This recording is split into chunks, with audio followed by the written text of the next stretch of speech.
Hello, everyone. Thanks for joining us here at Immortals Inc. YouTube channel. Yeah. Your support is what makes this channel possible and keeps us going. It would mean a lot to us and really support the channel by clicking the subscribe, like, or notification bell. Yeah. If you are impressed by what you see and want to support us even more, check out our Patreon. Yes. With Patreon, you get early access to our YouTube shorts, behind-the-scenes information, how we work, and direct contact with the store owners and creators. Yes. A link is in the description. Hope to see you in the comments and enjoy the show. Yeah.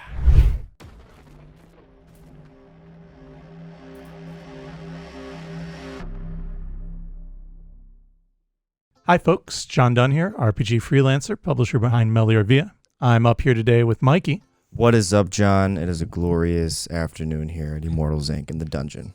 They're always glorious when you're in a dungeon, aren't they? And, you know, speaking of dungeons. Speaking of dungeons, we should talk about a fantasy game where the characters just might end up in a dungeon at some point. Maybe. What do we got? Well, today I thought we would talk about the newest edition of Dragonbane from Free League. Educate me. All right, so Thomas Harenstam is the CEO of Free League, and he's credited as the lead on this, though there were a lot of other names in the credits, so I think this was kind of a team effort. This is the newest edition of Dragonbane, and it is an English translation of a game that is very popular in Sweden. Over there, and I'm probably going to mangle this pronunciation, it is Drakar och Demoner. Ooh. So that would be dragons and demons. Oh, wow. Originally came out in 1982. It has had a whole lot of editions, and that initial edition actually started out as an American game. Really? That's ironic. Yeah, it started out as a translation and licensed version of the Magic World from Chaosium's Worlds of Wonder, which I believe used what eventually became their basic roleplay system. Now, that's pretty different, I believe, from the current version of it, but it's kind of funny that it's got that tie-in there. Yeah.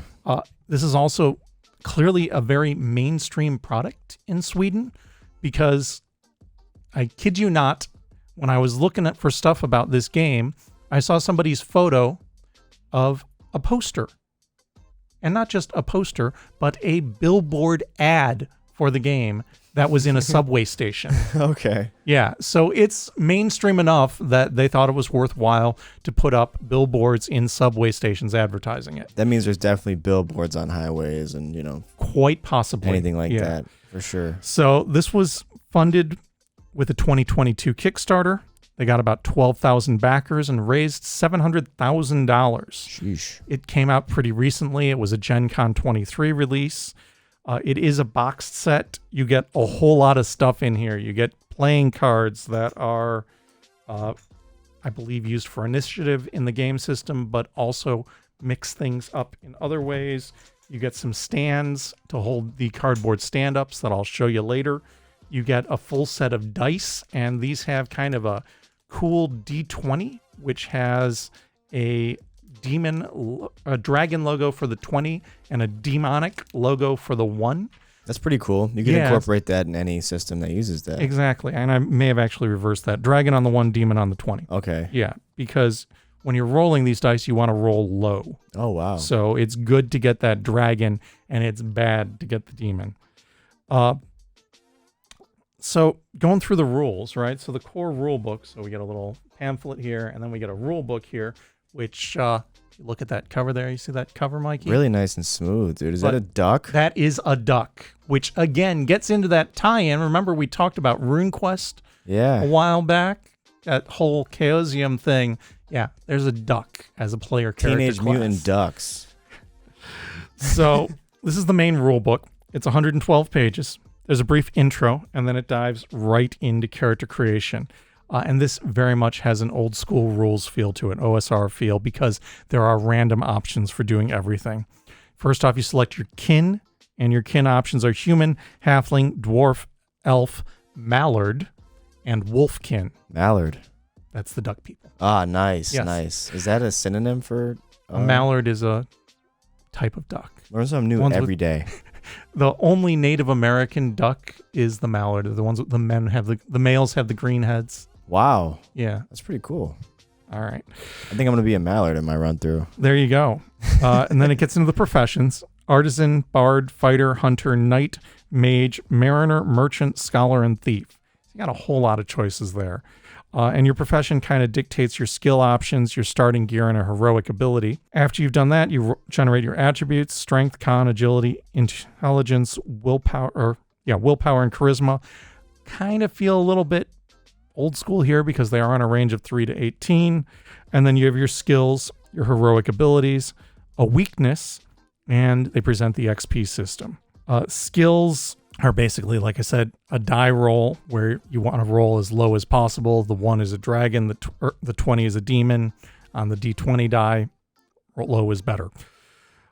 Then we get into a combat and damage section. Card-based initiative kind of reminded me of Savage Worlds, but not quite the same. Characters have an option to dodge or parry attacks as they come in, and armor, rather than dictating how hard you are to hit, like in typical D20 games, actually reduces the amount of damage you take from an attack.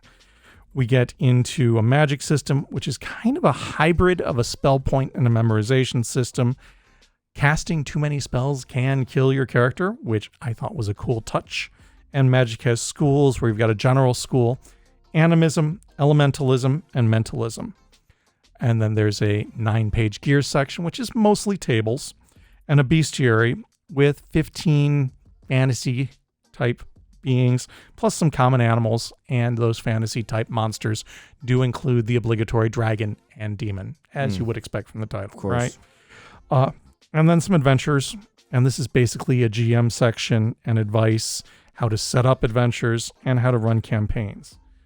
Next book, though, does cover the adventures, and it's a 116-page book, creatively called Adventures, right? It's basically what it says on the tin. Straight to the point. Yep. You get a sandbox location called Misty Vale that kind of is the base of operations, and conveniently, we do get a nice, cool map of Misty Vale in here. Poster-sized, fold-out map. Wow, very nice. And then the back of this has a whole lot of credits for everybody that backed the Kickstarter on it, right? Misty Vale includes the town of Outskirts, and you get a whole gallery of NPCs for the characters to interact with. Then we get 11 adventures that are connected to Misty Vale, and 10 of those can be played in pretty much any order you want. The other one is kind of a concluding one, which culminates in the kind of the finale to the campaign of adventures, and that is The Secret of the Dragon Emperor, which is also the title of the campaign. Some nice random encounter tables in here too, so you can kind of mix things up, and maybe things might be as much of a surprise to the game master as they are to the players. A surprisingly useful book that I was not expecting to be nearly as useful as it is, given the fact that it's only 12 pages, is the solo campaign. It's called Alone in Deepfall Breach. Now, this is a legit solo product. You don't need any other players. You don't need a game master. You can just grab a character and play through this by yourself. And it works really well. There's 5 adventures presented in here, and they all have randomly generated elements along with rules for creating more. So your character, kind of can play through a choose your own adventure kind of thing where you don't know what's going to happen. That's pretty cool. Yeah, I thought it was a cool element, and it really, I think, adds a whole lot of value to the box set. I mentioned that I showed you the map of Misty Vale. Then there's also a nice double-sided grid map in here as well. One for a dungeony looking interior and one for a foresty looking exterior, which you're going to need because you get a whole lot of stand-ups. And these are double-sided stand-ups with monsters and your expected player characters. And then you also have a whole group of pre-generated characters. There's 5 of them here. We got a wolfkin, we got a halfling, we got our mallard. Ooh, what does that say? Makander? Yeah, that's his name. Makander of Half Bay. We got an elf, Orla, and a human. And then we've got nice blank character sheets, which I'm sure you can find a comparable download, but you're going to spend a lot more money printing those out. Character and these are sheets. Nice on fairly heavy grade paper. So I feel like those will definitely be online in like 2048 for a couple. They're probably out there now, but they won't be on this heavier grade paper when you print it yourself. Right. It's a box set. It's full color, as you could see, from Free League Publishing. Everything you need to get started with this game, $50. Got a copies up here on the shelf at Immortals Inc.